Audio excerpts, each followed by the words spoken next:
TNPL வந்துட்டா சின்ராச கையிலேயே பிடிக்க முடியாத ஏங்க இந்த பெர்ஃபார்மன்ஸை நீங்க ஐபிஎல்ல காமிச்சிருக்கலாங்க அப்படின்ற அளவுக்கு வந்து பாத்தீங்கன்னா வேற லெவல்ல நடந்த மேட்ச் தான் வந்து பாத்தீங்கன்னா டிஎன்பிஎல் 2025 ஃபர்ஸ்ட் மேட்ச்னே சொல்லலாம். ஆஷர்னாலாம் ஃபயர் பெர்ஃபார்மன்ஸ் சொல்லலாம். அப்படி என்னப்பா பண்ணாரு அப்படின்னு கேட்டீங்கன்னா இந்த வீடியோல ஃபுல்லா சொல்றேன். வாங்க வீடியோக்குள்ள போவோம்.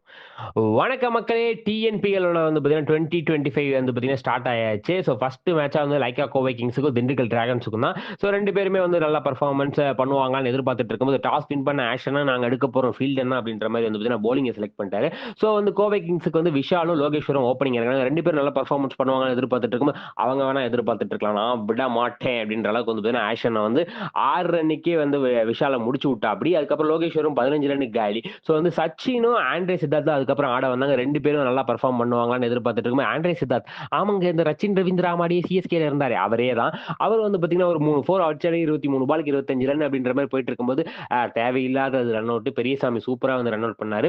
பெரியசாமி வந்து பாத்தீங்கன்னா டிஎன்பிஎலோட மலிங்கா அப்படின்ற அளவுக்கு வந்து சொல்லலாம் அந்த ஆக்ஷன் போலிங் ஆக்ஷன்ல. ஸோ அதுக்கப்புறம் கேப்டன் ஷாருக் கான் வந்தாரு. ஜிடில ஆடினார்ல, அவர் தான் வந்தாரு. ஜிடில எப்படி ஆடினாரோ அதை விட கொஞ்சம் அதிகமா ஆடினார்னே சொல்லலாம். 14 பாலுக்கு 25 ரன். அவர் விக்கெட்டையும் வந்து பாத்தீங்கன்னா பெரியசாமி எடுத்து விட்டு அப்படி அதுக்கப்புறம் அந்த பிரதீப் விக்கெட்டையும் 7 ரன்னுக்கு வந்து பாத்தீங்கன்னா பெரியசாமி காலி பண்றாரு.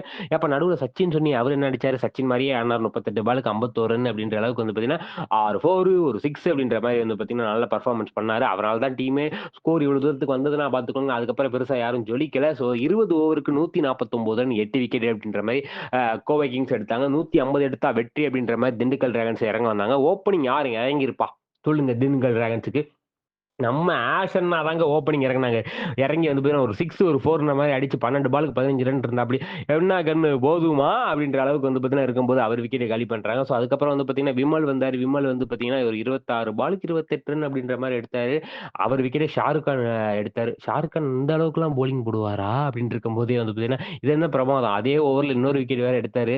யார் விக்கெட்? சைனி விக்கெட் 4 பாலுக்கு 12 ரன் அடிச்சாரு. ஒரு 6 ஒரு 4 ஆடிட்டு இருந்த சைனி விக்கெட் காட்டன் போல்லாம் பண்ணாப்டி.